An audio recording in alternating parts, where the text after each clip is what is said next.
Thyroid থেকে মুক্তি পাওয়ার জন্য কিছু যোগাসন যা থাইরয়েডকে সুস্থ রাখতে ও ভালো রাখতে সাহায্য করবে।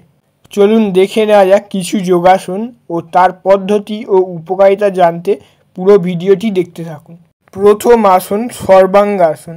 প্রথমে আপনারা সোজা হয়ে শুয়ে পড়ুন এবং দুটি পা একসঙ্গে ওপরের দিকে তুলুন এবং হাত দিয়ে কোমরে ধরে পা আরও ওপরের দিকে ঠেলে তোলার চেষ্টা করুন এবং যাতে শরীর কাঁধের উপরে ভর থাকে এবং সোজা থাকে। থুতনি বুকের সাথে লাগিয়ে রাখার চেষ্টা করুন এবং কিছুক্ষণ এই অবস্থায় ধরে থাকুন এবং এই আসনের থাইরয়েড গ্রন্থি রক্ত সঞ্চালন বৃদ্ধি করে, যা কার্যকারিতা এবং উন্নয়ন করতে সাহায্য করতে পারে। এটি স্নায়ুতন্ত্র শান্ত করে এবং মানসিক চাপ কমাতে পারে, যা থাইরয়েড হরমোন ভারসাম্য বজায় রাখতে সহায়ক। যাদের উচ্চ রক্তচাপ ও হৃদরোগ ও গ্লুকোজ ও ঘাড় বা মেরুদণ্ডের গুরুতর সমস্যা অথবা মানসিক চাপ রয়েছে, তাদের এই আসন করা উচিত নয়। এবারে আমরা করব হলাসন। হলাসন। প্রথমে আপনারা সোজা হয়ে একইভাবে শুয়ে পড়ুন এবং পা দুটি একসাথে উপরে তুলুন এবং হাত দিয়ে কোমরে ধরে মাথার পিছনের দিকে নিয়ে যান এবং পায়ের আঙুল মাটিতে স্পর্শ করার চেষ্টা করুন এবং হাত দুটি ধীরে ধীরে ছেড়ে দিয়ে মাটিতে সোজা করে রাখার চেষ্টা করুন এবং কিছুক্ষণ এই অবস্থায় 10 থেকে 15 সেকেন্ড ধরে রাখার চেষ্টা করুন। এবং হলাসনের উপকারিতা: এটি থাইরয়েড গ্রন্থিতে রক্ত সরবরাহ উন্নত করে এবং পেটের অঙ্গ প্রত্যঙ্গগুলি উদ্দীপিত করে। এটি স্নায়ুতন্ত্রের শান্ত করে এবং হজম ক্ষমতা বাড়াতে সাহায্য করে।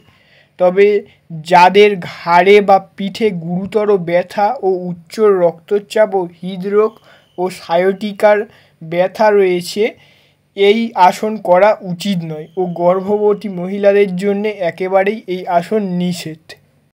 এর পরের আসন আমরা করব মৎস্যাসন। প্রথমে আপনারা উঠে বসুন এবং পা দুটি খেলিয়ে রেখে একটি একটি করে পা ভাঁজ করে পদ্মাসনে বসুন, অথবা আপনারা পা ছড়িয়েও শুয়ে পড়তে পারেন এবং হাত দুটি শরীরের পাশে রাখুন।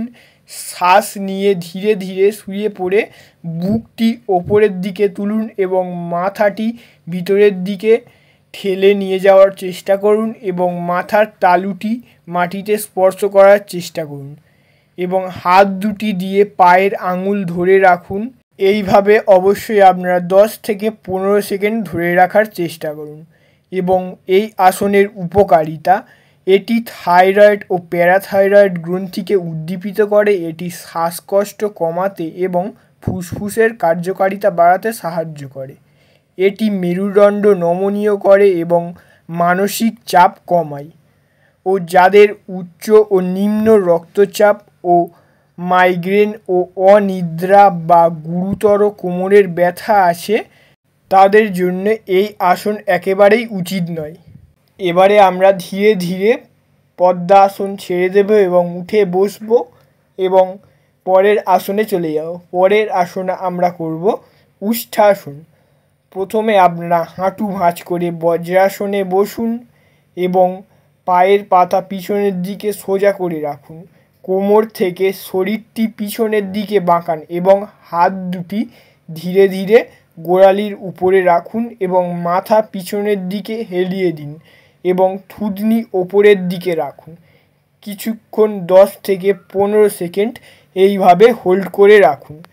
এটি থাইরয়েড গ্রন্থিকে উদ্দীপিত করে এবং ঘাড় ও বুকের পেশিকে প্রসারিত করে। এটি হজম ক্ষমতা বাড়াতে এবং মেরুদণ্ড নমনীয় করতে সাহায্য করে। যাদের উচ্চ বা নিম্ন রক্তচাপ ও হার্নিয়া, পেটের আলসার বা গুরুতর কোমরের ব্যথা আছে, তাদের জন্য এই আসন একেবারেই নিষেধ। এর পরের লাস্ট আসন আমরা করব ভুজঙ্গাসন। প্রথমে আপনারা ধীরে ধীরে শুয়ে পড়ুন এবং পেটের উপরে ভর দিয়ে পায়ের পাতা সোজা করে রাখুন এবং হাত দুটি কাঁধের পাশে রাখুন এবং শ্বাস নিতে নিতে হাতের তালুর উপরে চাপ দিয়ে বুক ও মাথা ওপরের দিকে পুরোপুরি ঠেলে রাখার চেষ্টা করুন এবং ধীরে ধীরে শ্বাস নিন এবং এইভাবে 10 থেকে 15 সেকেন্ড হোল্ড রাখার চেষ্টা করুন এবং এইভাবে রেস্ট নিয়ে নিয়ে ধীরে ধীরে আবার একইভাবে বুকের পাশে হাত রেখে ধীরে ধীরে বুক, পেট ও মাথা ধীরে ধীরে পিছনের দিকে বাঁকানোর চেষ্টা করুন এবং যতটা পারবেন এইভাবে হোল্ড করে রাখার চেষ্টা করবেন এবং প্রত্যেক আসনই এইভাবে 2 থেকে 3 বার করে করবেন। ভুজঙ্গাসনের উপকারিতা: এটি থাইরয়েড গ্রন্থিকে উদ্দীপিত করতে সাহায্য করে এবং ঘাড়ের পেশিকে শক্তিশালী করে। এটি মেরুদণ্ড নমনীয় করে এবং মানসিক চাপ কমাতে সাহায্য করে। তবে এই আসন কারা করবেন না? যাদের পেটে আলসার ও হার্নিয়া, গুরুতর কোমরের ব্যথা আছে তাদের জন্য এই আসন একেবারেই উচিত নয়। যোগাসন আপনাদের থাইরয়েডের সমস্যা নিয়ন্ত্রণ করতে সাহায্য করবে, তবে অতিরিক্ত হলে ডাক্তারের পরামর্শ নিন।